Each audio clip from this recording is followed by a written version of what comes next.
Meat pie is one of those timeless pastries we all love.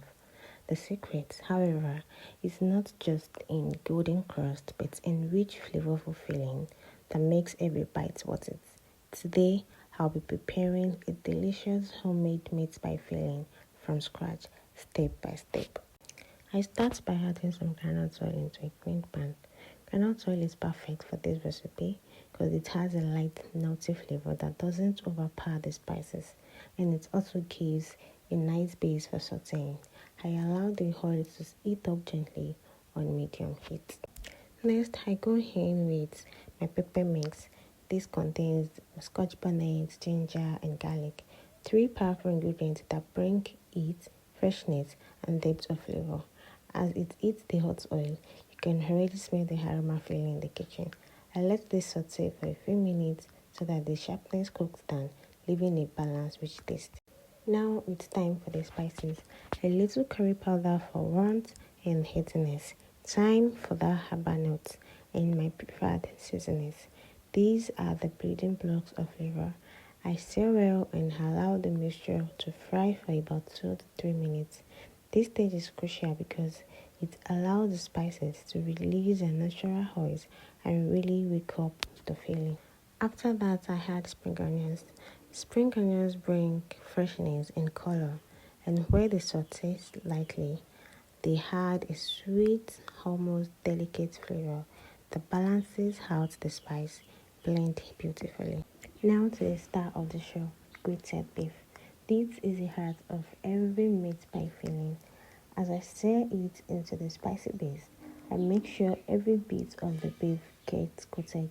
I allow it to saute for a few minutes until it browns and starts absorbing all those beautiful flavors.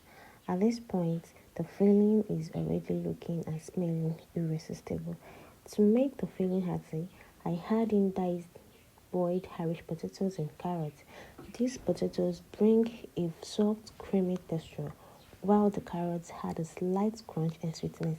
Together, they balance the beef and make the filling wholesome and satisfying.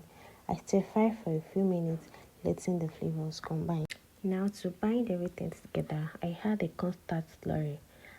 This gives the filling a nice smooth thickness that holds perfectly inside the pastries, and this ensures that the filling isn't runny but at the same time not too dry. If needed, I add just a splash of water to keep the moisture balanced. At this stage, I let everything cook for a few minutes, stirring occasionally. The result is a rich, savory mixture with layers of flavor, spicy, slightly sweet from the carrots and the creamy from the potatoes. This is the kind of feelings that makes a meat pie unforgettable. Now, while the filling is cooking, let's talk briefly about pastry itself. A good meat pie pastry should be buttery, flaky, and golden. It's the perfect shell to hold that delicious filling. You don't want it to thick or it overpowers the filling, and you don't want it to thin or it breaks apart.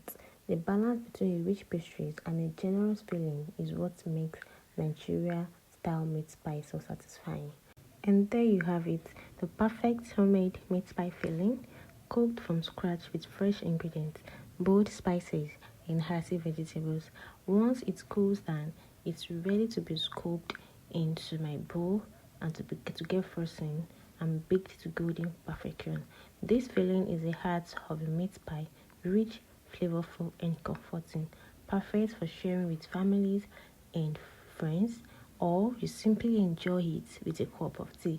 Meat pie isn't just food, it's a whole experience. Now don't forget to like, share, and try my recipe. This is your baker, Debbie, and you're always welcome here at Debbie's Kitchen. Bye!